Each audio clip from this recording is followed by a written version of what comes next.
Hey y'all, welcome to the Everyday Magic Podcast. I'm your host, Maddie James, and I am so excited that you are here. This is something that I have wanted to do for a while, and it's finally coming to fruition, so that's always a good thing. I'm really happy that you're here with me. We're going to spend some time together. Now, I don't want to make the assumption that you know me or you're familiar with me whatsoever, so let me just take a quick moment to introduce myself. My name is Maddie James. I am a lifestyle expert, entrepreneur, and author based in Atlanta. I'm a mom of three. I'm a wife. I'm a daughter. I'm a sister. I'm a friend. I also won Miss Liberia USA in 2009, and I'm the author of Everyday Magic. Now, I wrote Everyday Magic a couple of years ago, and I wanted to keep the conversation going. I have gotten so many messages and DMs and emails from readers just telling me how this book has helped and how they pretty much implement what they have learned a little bit every single day. And I wanted to make sure that we could keep this a conversation versus just a monologue with me talking about how it works for me, because it matters to me that it works for you in the way that it's supposed to. So the whole purpose of this podcast is for you to realize that the time that you have in your day, your life, and you are enough. Everyday Magic is simply to remind you that you are more than enough. And that's what I'm here to do. So that's what we'll do here every single week.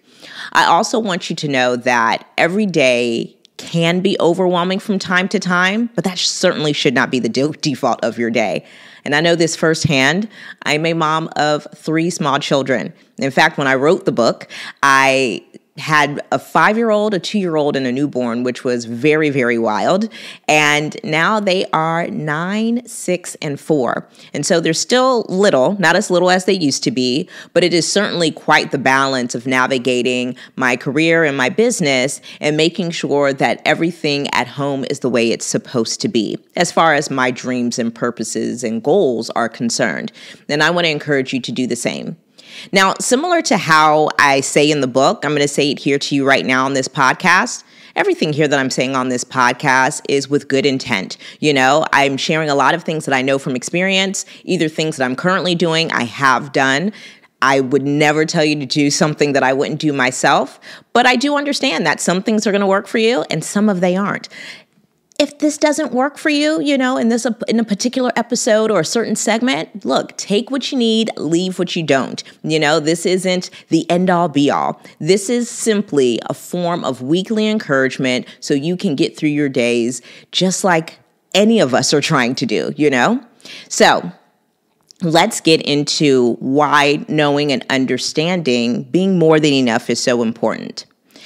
What I know for sure is that our thought life is so imperative to how we approach our days.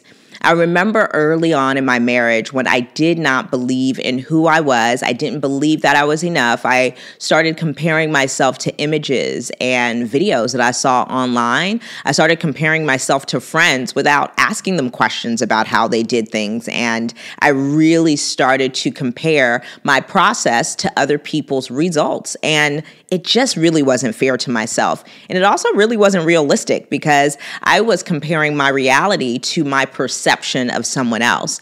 And I don't know if you're like me, but especially with scrolling on social media, it's so easy to do that day after day. Now, so many different things matter to us for so many different reasons, right? We all have different priorities in our lives. We all have different things that are important to us. But what I want to encourage you is that priorities are important, but everything that's important is not a priority. And this is something that we have to remember. We start trying to overcompensate and do everything for everyone when we think that we're not enough in one section in our lives. And we start thinking that, okay, that means I'll just do this so people won't notice that I'm bad at something, you know, whether it's, okay, maybe you're not good at cooking, so you start becoming super OCD when it comes to organization or making sure how you look externally, you know, it's just like, quote unquote, perfect. And the whole point of Everyday Magic is to release ourselves of this facade of perfectionism because it's something that we can become attached to, and externally it might start to look good, but internally it doesn't make us feel really great at all. And that's what we really need to remember. It starts within, not without. And when I say it starts within, not without, I'm not just talking about you, but I'm also talking about home.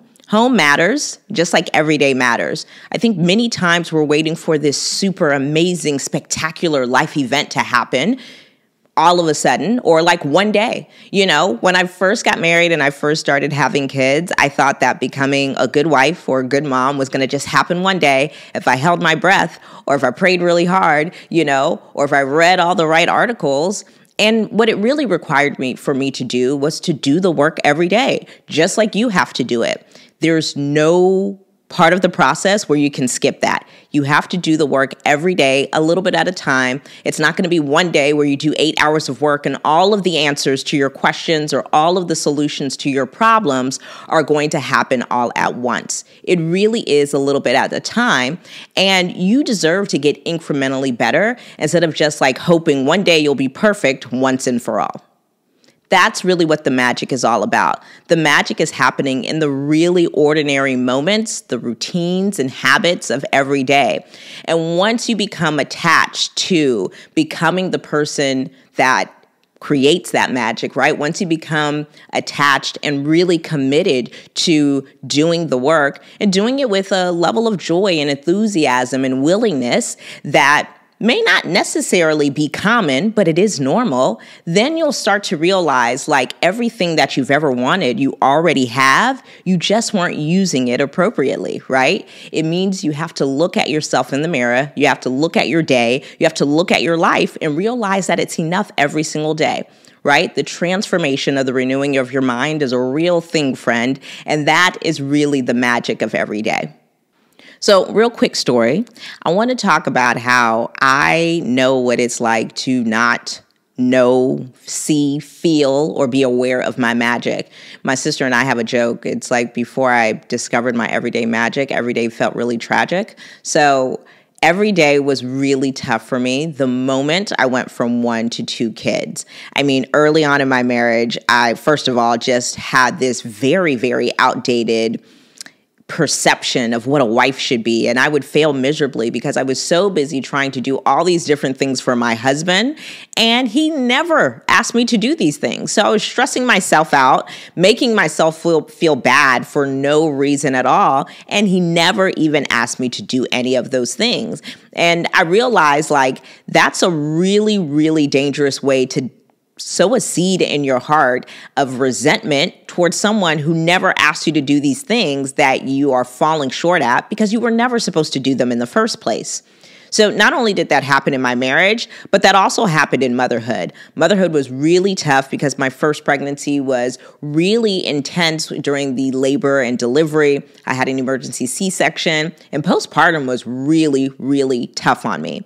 But I was able to get through, my marriage definitely took a hit. I went through my own personal, growth journey, and out of that, started going to therapy, out of that, reconciled my marriage and was able to deepen my relationship, not only with God and myself, but my husband and my kids. And I'm really, really thankful for that, as hard as it was. Another moment where I had to start leaning into my magic was when I went from 1 to 2 kids.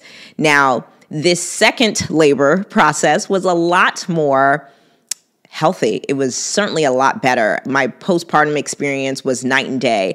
I was definitely much more happy. My hormones seemed and felt a lot more balanced, but I could not believe for the life of me that people voluntarily had more than 1 kid. It just felt like chaos. I couldn't believe that I had to deal with a newborn and also still deal with a 4-year-old at the same time. And it just seemed chaotic. I couldn't believe that women all over the world were doing this voluntarily.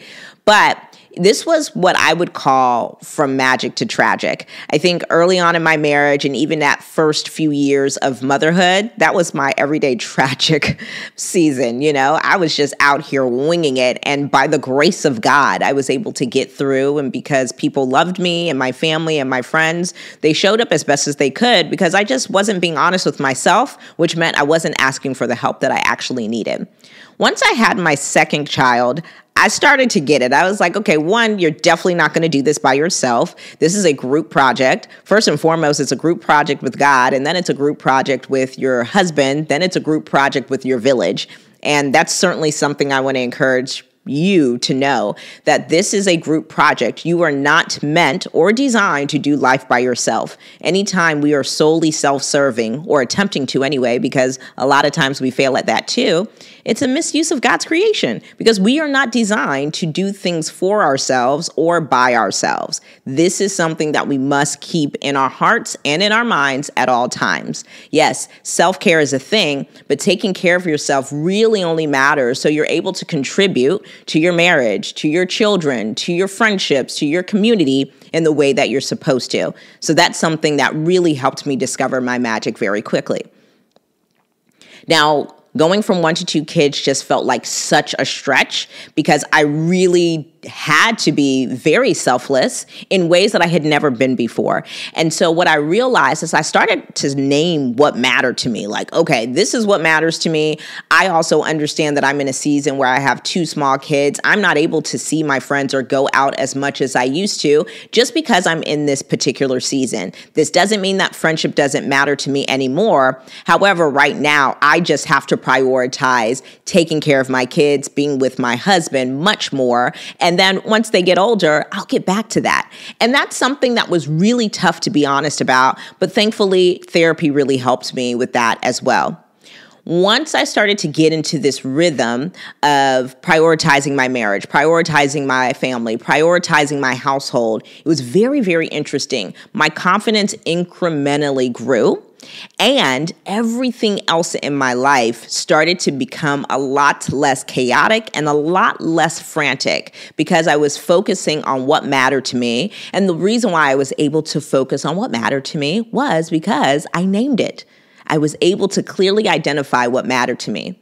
Also, I started realizing that even though I was a mom of small children, even though I wasn't living in my dream home yet, that my life still could have nice things, you know? I was like, okay, let me order some flowers. Let me buy myself this new dress at H&M, or whatever I saw fit that was appropriate within my budget, within my means, and within my schedule. So I started to just feel a lot better about myself because I started focusing on what mattered. I started getting clear on my goals, and not just having individual goals, but also creating goals with my husband and creating goals as a family, not just as a person.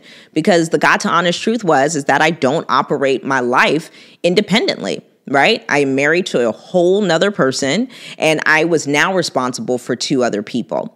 Fast forward now, we moved into a new house. As we moved into this new house, I was pregnant with our 3rd child, and I didn't know it, but lo and behold, the pandemic was coming. And so it was very wild, because over the course of 5 years, guess what? I had 3 kids. And then the year that I had my last kid, a global pandemic happened. And so I really had to get myself together. And what was really wild to me was, in the best way, was that the year that I had 3 kids, I had a 5-year-old, a 2-year-old, and a newborn, was the happiest I had ever been in my life, because this was when my everyday magic was fully established. I really knew and understood who my village was and who I could rely on and who could rely on me. I really got to this place with my husband where we started to understand each other and seek not perfection, and not even necessarily seek agreement on everything, but most importantly, seek understanding and really lean into that agape love and loving each other unconditionally, and in the unique ways that we're supposed to love each other.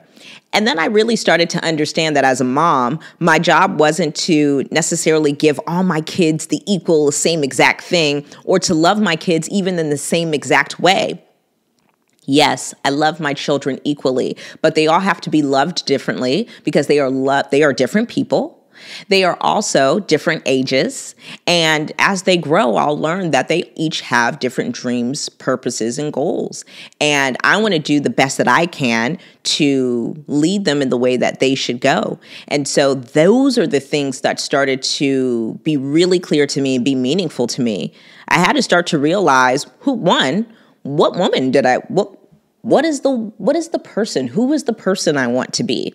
You know, what kind of wife do I want to be? What kind of mother do I want to be? And then when I can answer those questions, I could start to answer the questions, what kind of business owner, what kind of entrepreneur do I want to be? And interestingly enough, Each time I got really focused and zeroed in on what mattered to me and started carefully paying attention to my work and not what everybody else around me was doing. As my family grew and as I grew in discovering my own everyday magic, my business got more and more successful, incrementally, but in the best way. And so what I realized is that I don't care about handling business until I handle home first. And because we've got to do first things first. And this is what I encourage you to do. I want you to understand that this is about incrementally getting better, remembering that you are enough, and that even if you miss the mark one day, that is the whole point. Every day matters. So if you miss the mark one day, you'll have tomorrow. You know, the plan isn't just to work really, really, really hard on one specific day or even for a week. It's about showing up a little bit, working on specific goals, projects, family missions, personal missions, your business mission each and every single day. That is what the magic is about. And you discover it the more you do the work throughout the day. Now we will need to break down what everyday magic is. When people hear everyday magic, they probably think we're talking about something super sparkly and that you need to wear a dress every day and that you need to have full hair and makeup. And my friends, that's my own personal everyday magic, but that doesn't necessarily mean it needs to be yours. I feel really confident and most like myself when I do these things, but I want you to discover what makes you feel most like yourself, what makes you feel really safe and confident in to do the work that you're supposed to do and show up authentically every single day. Magic is an acronym. It's a really practical framework that you can use and apply for the everyday of your life. It is to make every day meaningful, aesthetically pleasing, goal-oriented, intentional, and consistent.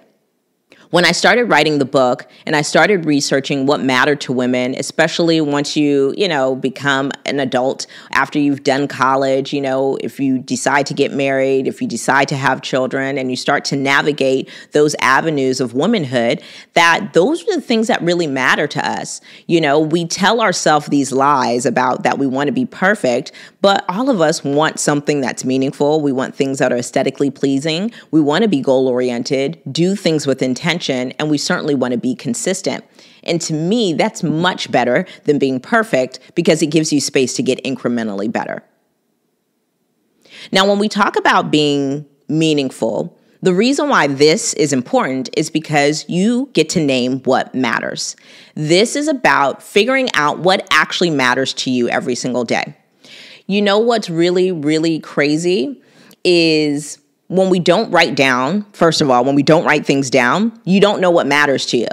The reason why you have a bunch of tabs open in your head is because you're not writing things down. You're holding things in your head. And I don't know where women got this idea from that we get like a special medal or award when we try to remember everything instead of writing it down. But not only do you need to write it down, you need to make it plain. Let's stop overcomplicating things. This is about making things as simple and plain as possible so it is not unclear. When things are unclear, you are confused and you will not be able to operate in your purpose or with magic in confusion.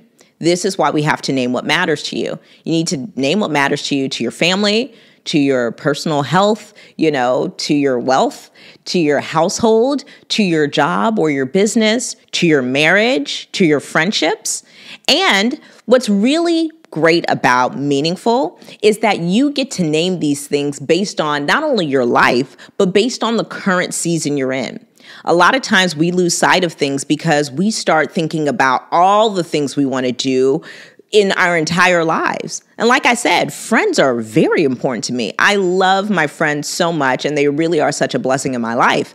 However, I understood that when I had a newborn baby, I just wasn't going to see them likely in those 12 months. Maybe once or twice for the kid's birthday or if their kids had birthdays. But outside of that very first 12 months of your baby's life is so very involved, you really don't have space for much else.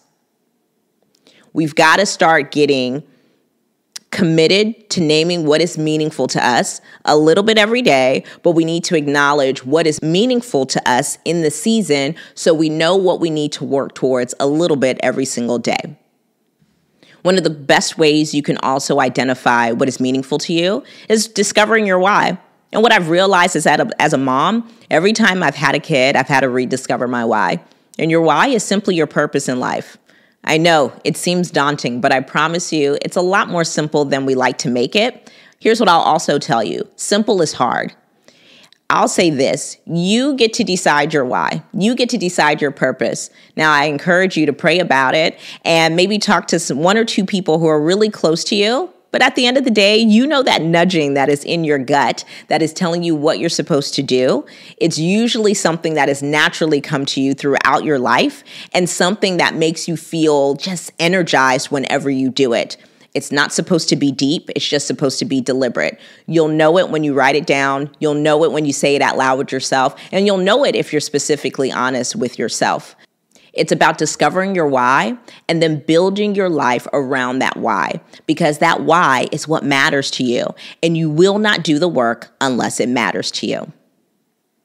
A is for aesthetically pleasing. Now, stay with me here. I think when people hear aesthetically pleasing, they automatically think that this is materialistic and, some people don't care about things. I understand that, However, let me encourage you. Aesthetics isn't just about things.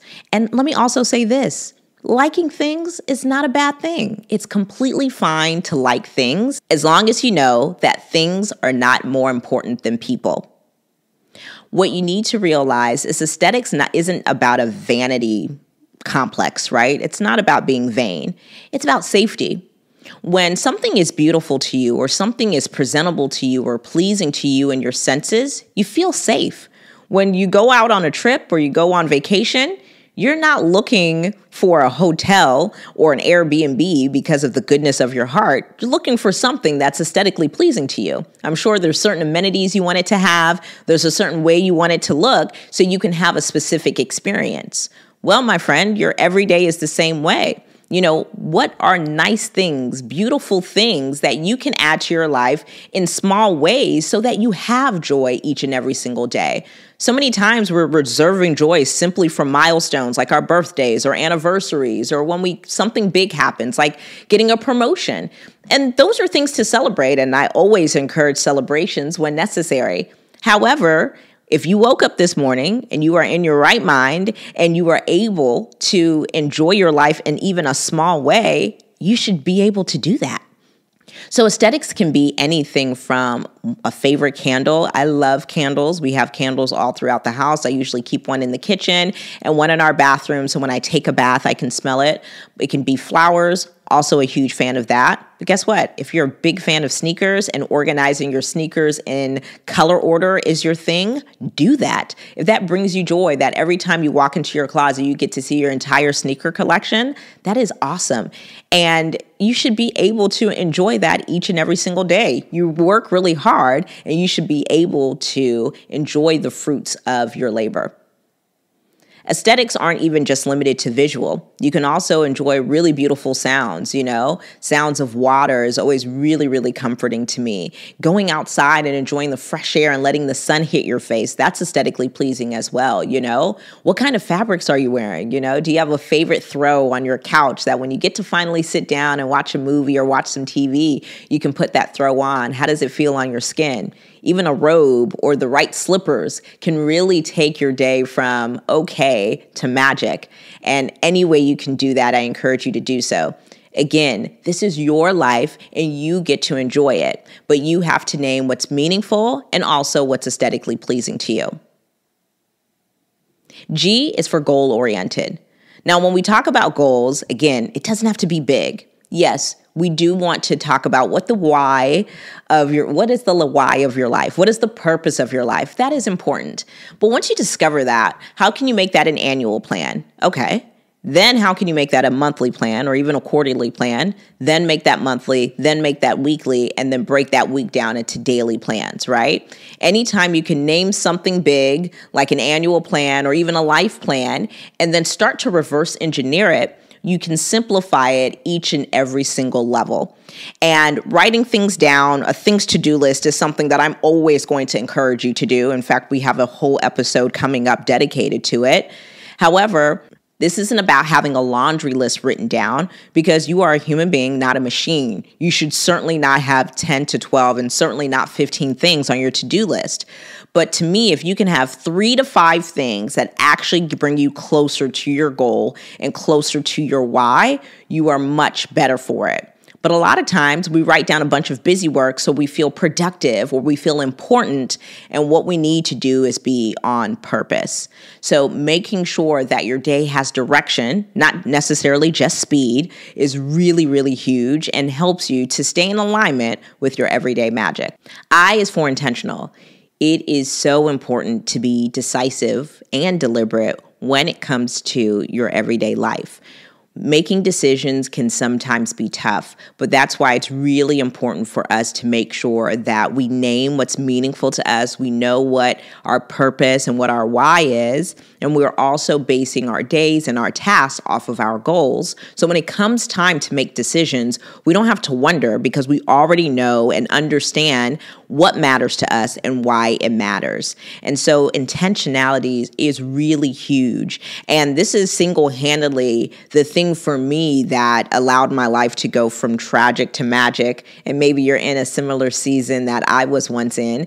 But once I started getting really, really decisive and really deliberate, and understanding that deliberate doesn't necessarily mean deep. You know, one of my favorite things to say, and I say it in the book all the time, is it's not deep, it's just deliberate. It's like I'm saying no to this, not because I don't want to do it or I wouldn't like to do it. It's just not on my radar right now. This is about the life that you want, a life that matters to you in this particular season. And we also want to be intentional about understanding that this is your life. You must understand that this is your life. You get to decide what happens in it, but also you get to live this life. You don't have to do these things, you know? We've really gotten into this kind of cynical cycle. And I understand that people like to poke fun at it. And we like to make jokes about motherhood and taking care of our kids, or we like to make jokes about domestic work and how, you know, how much we undervalue it or how it's not as cool as running a 7-figure business. However, this is work that you get to do. This is work that actually matters. And this is work that's going to contribute to the quality of life you have in the next 5, 10, and 25 years. So yes, I know it's not necessarily fun work all the time and the kind of work that you get to put on Instagram or TikTok that people will applaud. But I'm telling you, this is the work that matters because this is about real life. And we have to be intentional and deliberate if we want to have the life that we dream of having. It doesn't just happen by accident. This is something that really, really freed me. I thought that because I was a good person, because I loved Jesus, because I loved my family, you know, because I did the quote unquote right things, that things would just automatically be easier for me, even though I never made the decision to do them. And I also thought that because I really wanted something very badly, that it would come easy to me. And I also had a sense of entitlement that because I wanted something really badly, it should be easy for me. And you don't get to be good at something when you only work at it once, when you only work at it twice.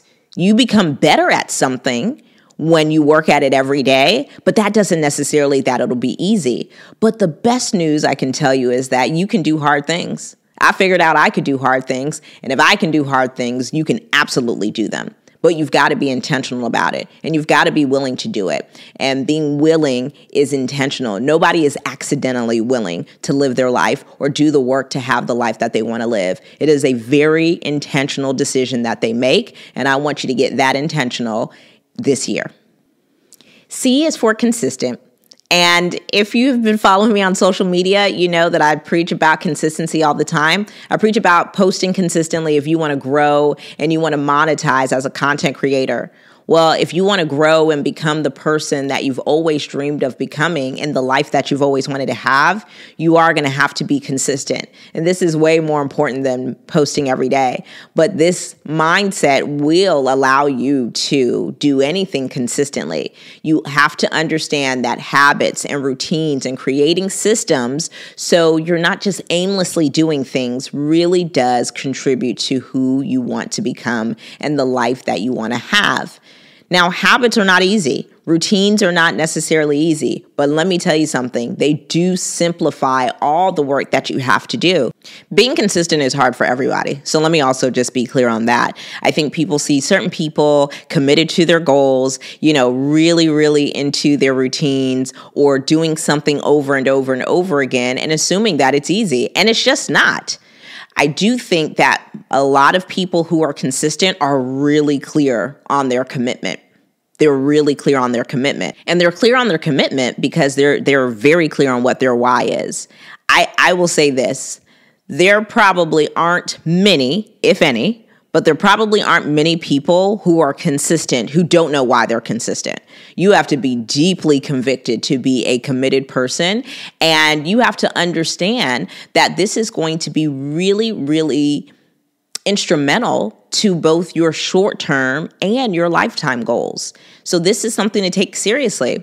I will say this too. You have to be open to being able to change and adjust consistently as well, because change is the only constant in all of our lives. So the routines that I had 3-4 years ago don't really apply now because all of my kids are older. None of them are in diapers anymore. None of them sleep in cribs. They all go to school during the day. So I had to adjust my routines because my family changed, because my family grew, everybody grew up.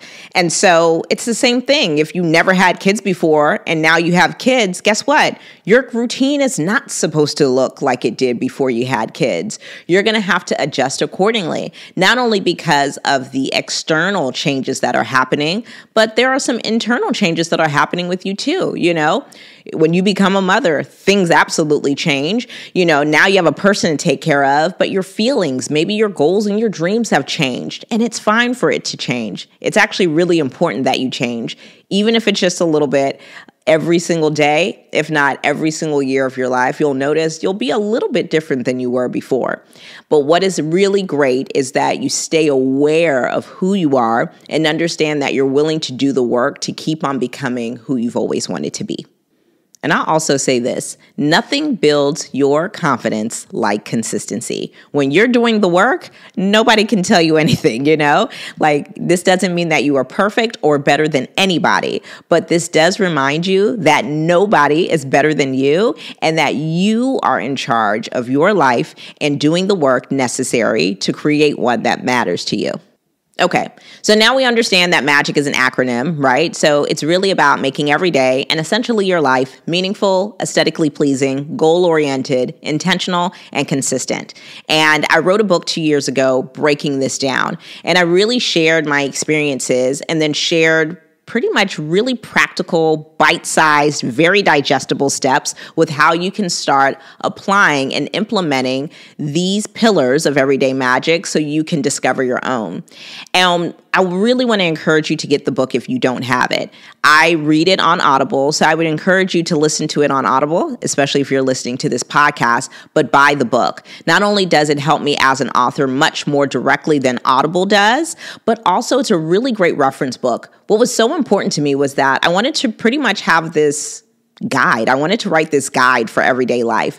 Our moms, our dads, anybody who raised us generations before, they did not have to deal with the amount of distractions that we are dealing with, yes, TV and radio was a thing, but now we have the 24-hour news cycle. We have social media. We have email. We have all the things going on. And we are really battling, not only trying to maintain and manage our time, but also manage our energy and attention. And those are 3 things that are really, really important to me and why MAGIC is so important. Discovering your everyday magic will help you manage your energy, time, and attention in a purposeful way so you can build a life you love. This is about creating a life you love, creating a life that matters, and creating a life where you understand that you are enough and always will be. Similar to the book, so get the book if you don't have it already. Similar to the book, this podcast is a guide. It's not an end-all be-all. This is not a one-size-fits-all podcast. There are going to be some episodes that really resonate with you. There are going to be some that you really can't, align with just because it doesn't have anything to do with the kind of life that you want. And that's totally okay. Take what you need, leave what you don't. But what I will do is encourage you to show up for yourself each and every single day because you are worth it, you are enough, and you're already complete. No one or nothing completes you. Not a husband, not your kids, not the house, not your business, not your career, not any of your friends. You are already complete. And anything that is in your life is simply a bonus, simply a blessing that you should take full advantage of. Here's what I know. Whatever life that you want to have, whatever it is you want to do in your life, give it your everything. Because if you don't want to give it your everything, you probably shouldn't be doing it. So that is what is going to be meaningful to you. Determine what's aesthetically pleasing to you, what's beautiful to you, what do you need more of that makes you feel beautiful, that makes you feel good, that smells good, that looks good to you. How can you implement that in your life a little bit each and every single day? Name your why, discover your purpose so you can turn those into bite-sized goals during the week and during the day. Make sure that you're being intentional, be really decisive, because if you don't make a decision, no decision is a decision. And usually when you don't make a decision, somebody ends up making the decision for you. And sometimes it's not always great. Lastly, but not least, be consistent. Being committed to yourself, being committed to your life, being committed to doing the work at home, doing the work for your family, doing the work for you to become who you know you can be is really tedious, really beautiful, really sometimes uncomfortable, usually uncomfortable work, but you can absolutely do it. And you don't have to do it alone. Ask for help, ask a friend to go on this journey with you, but join us every week because we can do it together as well. So I want to say thank you. If you are still listening to this episode, thanks for joining us for the very, very first one. It's going to be good. It's going to be exciting. And I'm just so happy that you can join us. Listen, every day matters. You might as well make it magic. Love you, and there's nothing you can do about it. I'll see you in the next episode. Bye.